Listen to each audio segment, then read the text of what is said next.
Sudah berapa lama melaksanakan kegiatan ini? Sekitar 3-4 bulan. Yang pengen publik tahu, jadi kan belajar dari mana cara seperti itu? ini belajar dari yang udah berjalan dari dulu kan. Tapi belum lama juga ya, berarti Berapa lama? Ya, sekitar 3-4 bulanan. 3-4 bulan di lokasi yang sama. Iya betul deh. Betul deh. Ada keterlibatan pihak lain dalam perkara yang jenengan lakukan ini, apa enggak? Enggak ada. Enggak ada. Enggak ada. Yakin? Yakin. Itu caranya gimana Mas? Caranya Ngumpulinnya itu? mengumpulinya seperti apa? Jelaskan secara singkat. Ini lebih jelasnya yang bekerja sebelah. Jelaskan bagaimana jenengan masuk mendapat BBM, kemudian BBM itu sampai kosong. Singkat aja. Jadi secara normal habis itu Berapa normal itu? 300.000 ya. 300. Oke, terus Habis itu setelah itu dinaikkan ke atas. Terus habis itu selesai kita dinaik ke atas seperti apa maksudnya? kan ada tombol di dalam kabin ini. Tombol untuk apa? Bisa dari tangki Tombol untuk menghidupkan pompa. Di truk itu. Iya. Dari tangki langsung ke Galon-galon itu ya. galon atas. Berarti otomatis itu. Iya. Untuk satu malam berapa SPBU yang bisa disinahi?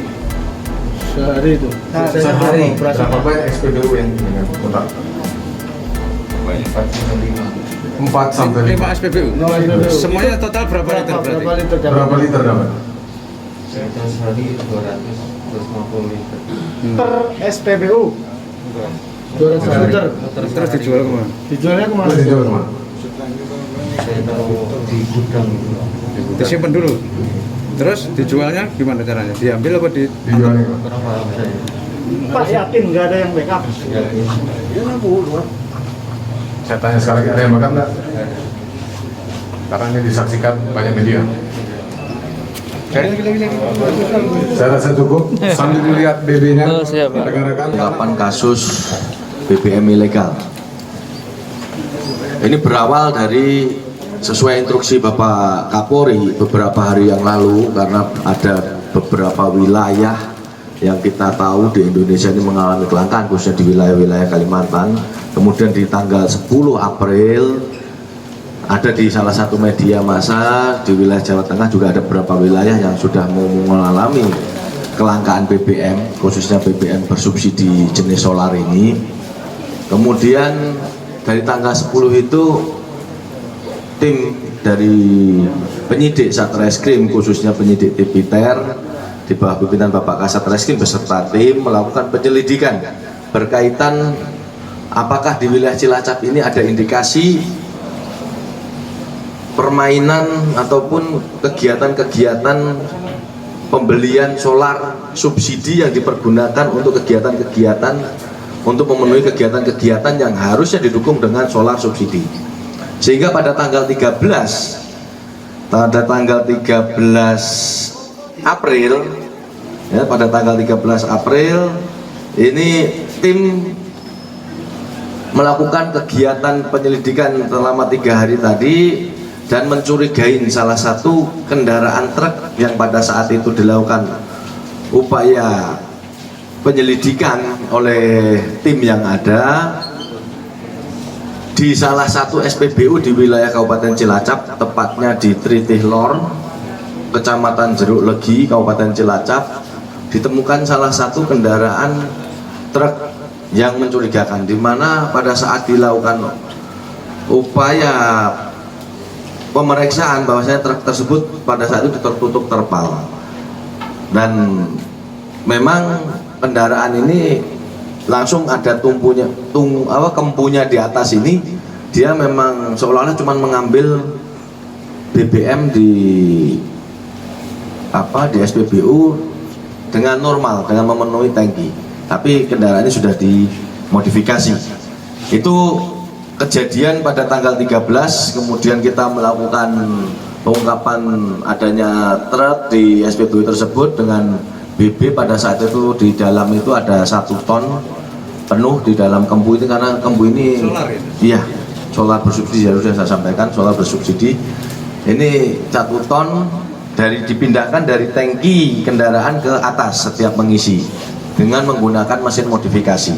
Pada saat mobil itu dibunyikan, mesin itu ikut bekerja untuk menarik, menyedot BBM yang ada di tangki ke atas. Ini dilakukan di beberapa titik sehingga tidak mencurigakan, dan kemudian dikembangkan dari sopir pada saat itu yang ditangkap di lapangan bahwasanya benar kendaraan itu berisi BBM tadi 1 ton, dan ternyata di lokasi, ya, karena ada beberapa lokasi, ada lokasi SPBU TKP awal ditemukan, kemudian di gudang itu juga ada 40 kempu dengan ukuran 1 ton masing-masing kempu, di mana di situ total semuanya BB yang kita amankan pada saat itu baik di kendaraan maupun di gudang ada 3.200 liter atau 3 ton 200 liter. Itu yang kita amankan sebanyak 2 orang, yaitu sopir dan penjaga daripada gudang, ya, yang saat itu ada di TKP pada saat itu sopir, dan kemudian termasuk yang penjaga gudang, ya, ada di TKP pada saat itu. Jadi itu rekan-rekan hasil ungkap BBM yang kita lakukan, persangkaan pasal tentunya dengan Undang-Undang Nomor 22 Tahun 2001 tentang migas, pasal 55 berkaitan dengan masalah pengangkutan, ya, perniagaan, khususnya masalah migas ini. Bang, ada aparat yang terlibat atau enggak? Sampai pemeriksaan dari Kasat Reskrim saat ini belum ada, ya, karena baru dilakukan pemeriksaan baru 2 orang, baru 2 orang, 3 hari berjalan, ya. Nah, Ini berjalan udah berapa lama si BBM ini tadi timbulnya? kurang lebih dari keterangan para si pelaku ataupun yang orang yang kita amankan ini, menurut keterangan mereka udah kurang lebih 5 bulan sudah berjalan. Ini disuplai kemana aja Pak barang ini Pak? Nah, ini kemarin termasuk dari keterangan ini, setelah kita integrasi, barang ini bukan diedarkan di wilayah Cilacap, ternyata barang ini sudah diambil tangki ke arah Semarang. Oke, berarti tangkinya emang Ya, tangki apa? Tangki minyak. Ya, tangki minyak. artinya ini kan penimbunan BBM bersubsidi Pak, dijual kembali dengan harga seperti apa? Jadi dia beli dengan harga subsidi tentunya, yaitu Rp5.120. Ya, 150 rupiah. Kemudian dia dijual kembali ke yang membutuhkan, dalam arti ini mungkin ada pihak-pihak terkait, nanti kita dalami lagi, termasuk yang tadi saya sampaikan, itu di harga 6.000 per liternya, sehingga ada selisih lah, ada defisiasi yang mungkin untuk pengusaha ini ataupun para pelaku kejahatan ini ada keuntungan di sana.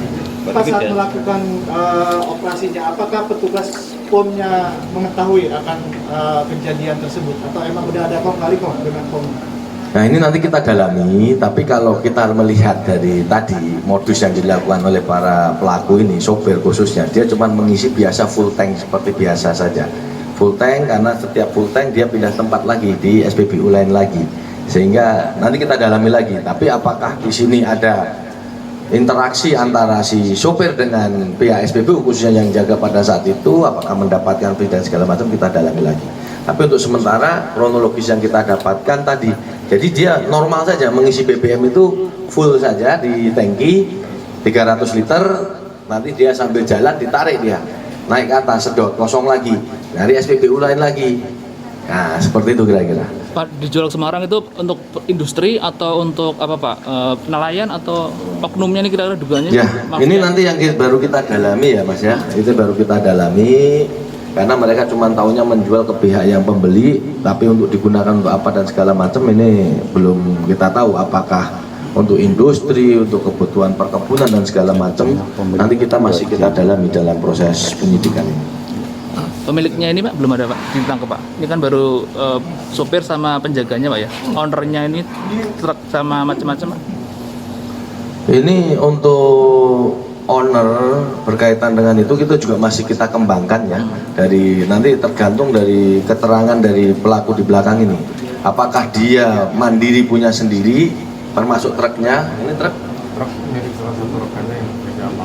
Oh, jadi lokasi itu dia sewa. Oh. Sewa milik orang, dan saat ini orang pemilik lokasi lahan ini termasuk truk ini lagi di lapas. Ya, Oh. lagi di lapas, lagi menjalani hukuman di lapas. Dia melakukan sewa, tapi untuk yang disewa ini tahu atau tidak untuk dilakukan kegiatan ini nanti kita juga akan dalami. Kita akan periksa sebagai saksi untuk mendalami apakah mereka mengetahui bahwa lahan itu pada saat diizinkan dari awal untuk kegiatan apa disampaikan atau tidak. Sudah, Pak. Oke.